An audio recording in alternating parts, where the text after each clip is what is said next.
Welcome to ETV prime. కేంద్రం budget ప్రవేశపెట్టింది. అయితే ఆంధ్రప్రదేశ్ రాష్ట్రానికి మళ్ళీ మొండి చెయ్యే అనేటువంటిది ఇప్పుడు జరుగుతున్నటువంటి చర్చ. డబుల్ ఇంజన్ సర్కార్ అని చాలా గొప్పగా చెప్తూ ఉంటారు మన చంద్రబాబు నాయుడు గారు. అయితే ఆయన రాష్ట్రానికి నిధులు రాబట్టడంలో మాత్రం పూర్తిగా విఫలమయ్యారు అనేటువంటిది సిపిఎం రాష్ట్ర కార్యదర్శి శ్రీనివాసరావు గారు చాలా ఘాటుగా విమర్శిస్తున్నారు. కారణం ఏంటి అంటే అటు అమరావతికి వేల లక్షల కోట్ల రూపాయలు నిర్మాణ వ్యయం అవసరం ఉండగా కేవలం 1100 కోట్లు ఈ బడ్జెట్లో ఇవ్వడం ఏంటి అసలు అనేటువంటిది ఇప్పుడు అందరూ లేవనెత్తున్నటువంటి ప్రశ్న. ఒక పక్క ఏంటంటే నిధుల వరద అని చెప్పేసి అటు కూటమి నాయకులు ఇంకా బీజేపీ నాయకులు మాట్లాడుతుంటే అసలు గట్టిగా అమరావతిలో వరద వస్తే ఆ నీళ్లు తోడడానికే ఇది ఒక 1200-1500 రూపాయల కోట్లు ఖర్చు పెడుతున్నటువంటి తరుణంలో ఒక పక్క కంపలు తొలగించడానికి కోట్లు ఖర్చు పెడుతున్న తరుణంలో కేవలం 1100 కోట్లు నిధుల అంటే మరి ఇప్పటికే అసలు చంద్రబాబు నాయుడు గారి ప్రభుత్వం అమరావతి పేరు చెప్పి దాదాపు 40,000 కోట్ల రూపాయల పైనే అప్పులు చేసింది అని అంటున్నారు. మరి రూపాయి కూడా కేంద్రం నుంచి ఎందుకు నిధులు రాబట్టలేకపోవడం ఏంటి?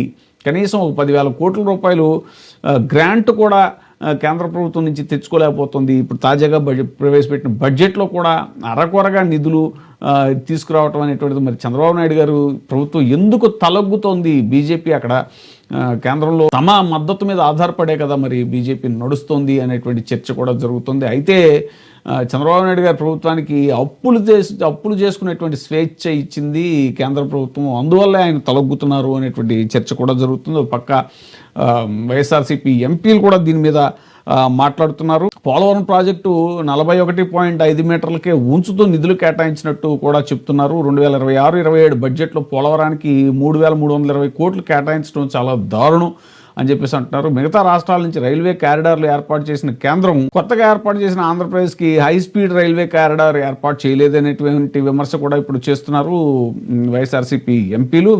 చెన్నై బెంగళూరు రైల్వే కారిడార్లు ఏర్పాటు చేసుకుంటే ప్రజలకు ఎంతో ఉపయోగకరంగా ఉండేది అని కూడా అంటున్నారు. ఈ విషయాల్లో చంద్రబాబు ఘోరంగా విఫలమయ్యారేమో అనేటువంటిది కూడా ఇప్పుడు చర్చ జరుగుతుంది.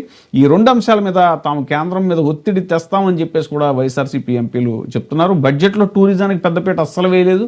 మరి ప్రపంచంలో ఏ విజం లేదు, ఏ ఇజం ఉండదు, ముందు టూరిజం తప్ప అని టూరిజంకి తాను బ్రాండ్ అంబాసిడర్ లాగా ఫీల్ అయ్యేటువంటి చంద్రబాబు నాయుడు గారు మరి టూరిజానికి ఏమాత్రం నిధులు రాబట్టలేకపోయారని చెప్తున్నారు. అరకు వ్యాలీ అభివృద్ధికి కేంద్రం చేయూత ఇవ్వడం కొంతవరకు అభినందనీయమని చెప్పేసి ఇప్పుడు వైఎస్ఆర్సీపీ ఎంపీలు చెప్పడం చూస్తున్నాము.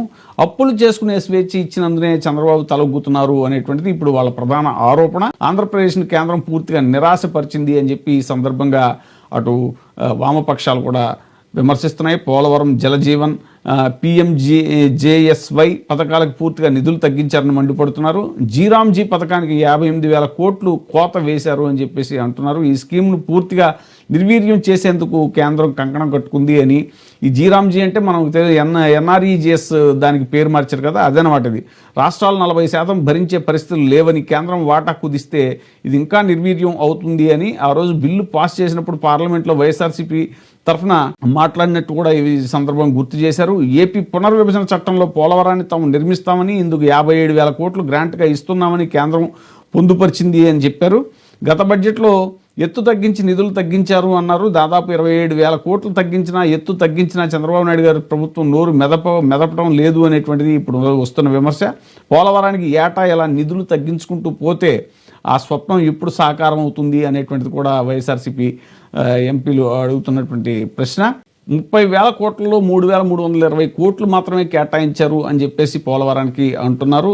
చంద్రబాబు అప్పులు చేసుకునే స్వేచ్ఛ ఇవ్వబట్టే పోలవరం విషయంలో తలగ్గుతున్నారు అనేటువంటిది కూడా దుయ్యబడుతున్నారు. అమరావతి పేరుతో 15,000 కోట్లు అప్పు చేయడమే కాకుండా మళ్ళీ కొత్త అప్పులు కూడా తెచ్చారు. చంద్రబాబు 21 నెలల్లో 3.5 లక్షల కోట్లు అప్పు చేశారు అనేటువంటిది కూడా ఈ సందర్భంగా గుర్తు చేస్తున్నారు. గత పాలనలో వైఎస్ జగన్మోహన్ రెడ్డి గారు 5 ఏళ్లలో 3 లక్షల కోట్లు 3.32 లక్షల కోట్లు అప్పు చేస్తే రాష్ట్రం శ్రీలంక, సోమాలియా అయిపోతుంది అన్నారు కదా. మరి ఇప్పుడు ఇది వచ్చిన 2 ఏళ్ళు కూడా కాకముందు 21 నెలల్లోనే 3.5 లక్షల కోట్లు అప్పు చేశారు అని చెప్పేసి సందర్భంగా కేంద్ర బడ్జెట్లో ఏపీకి నిధులు తీసుకురావడంలో మరి కూటమి ప్రభుత్వం పూర్తిగా ఫెయిల్ అయింది. మరి ఇప్పుడు డబుల్ ఇంజన్ సర్కార్ అని పదే పదే చెప్పుకునేటువంటి కూటమి దీనికి ఏం సమాధానం చెప్తుంది అనేటువంటిది అటు వామపక్షాల నుంచి ఇటు ప్రతిపక్ష పార్టీ అయినటువంటి వైఎస్ఆర్సీపీ ఇంకా పరిశీలకులు విశ్లేషకులు అందరూ కూడా తీవ్రంగా కూటమి ప్రభుత్వాన్ని ప్రశ్నిస్తున్నారు.